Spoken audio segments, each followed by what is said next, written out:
Alright mga dads, let's go!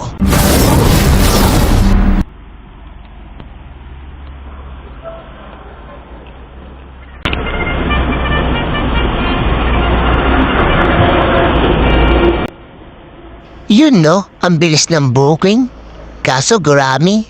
Pero pwede na to, malapit lang naman yung pick-up eh. Kaya accept na natin yan. Para naman makarami na tayo. At mahit naman natin yung incentives ni Joyride. Part 1 and Part 2 hindi natin nahit yung incentives. Baka itong Part 3, baka hits na tayo.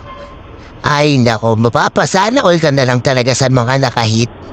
Wala tuloy tayong may ipupost nito na salamat Joyride sa pa-Christmas. 0 lagi tayo sa Part 1 at Part 2 ah. Sana itong Part 3 mahit na natin yung incentives ni Joyride. Anyway mga dads, yun na nga. Part 3 na ng incentives ni Joyride. And this time mga dads, 2,000 na ang incentives sa Joyride. Yes mga dads, you heard right. 2,000 na ang ipamimigay ni Joyride. Ngayon sa Part 3. Nung Part 1 at Part 2, 1,800 lang. Pero ngayong Part 3, 2,000 na. O diba lumalaki?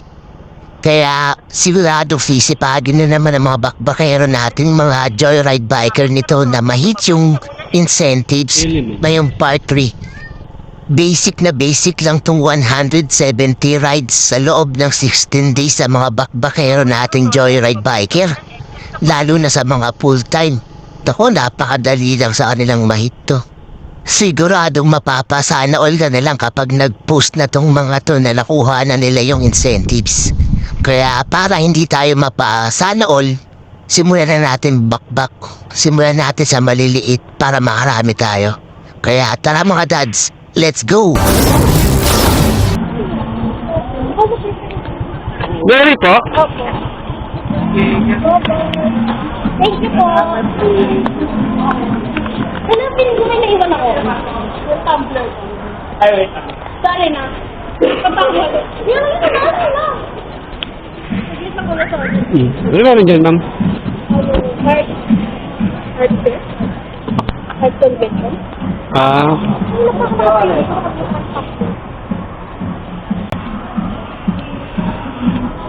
So may try na ba ito, ma'am? Contest?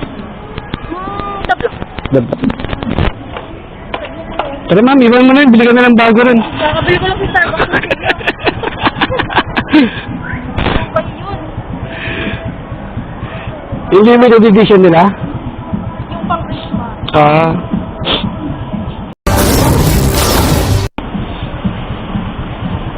Yung naalala mo. Thank you. Sikot pa maiwan sa ano. Okay na, ma'am.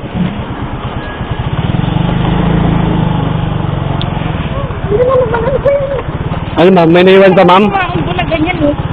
May naiwan pa? Oo nga eh. Naligo ka na ba, ma'am? Sorry, kasi di na sila tumutuloy. Di, lalakas yan. Nakasakay ka na eh. Yun, makakaalis na rin kami. Kala ko mamaya pa kami makakaalis ni Madam eh. Naiwanan kasi ni Madam yung tumbler niya. Kabibili lang daw niya, halagang 2K. Sabi ko bumili na lang ng bago eh. Ayaw.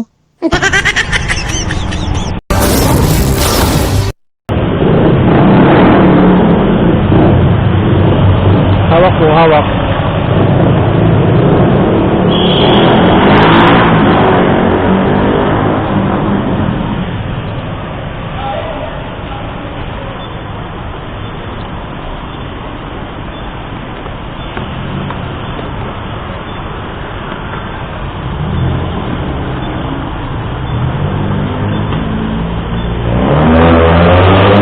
Yan, 50 dyan lang, ma'am. Magkano po yun? Ano lang po?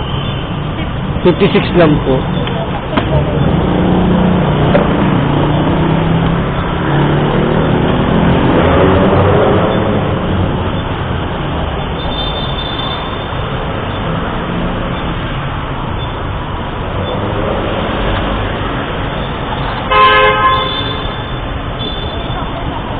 Okay lang, ma'am. Salamat po. Yun lang mga dads. Kala ko bibigay na sa atin ni Madam yung buong 100. May barya pala si Madam. Faktong-fakto pa.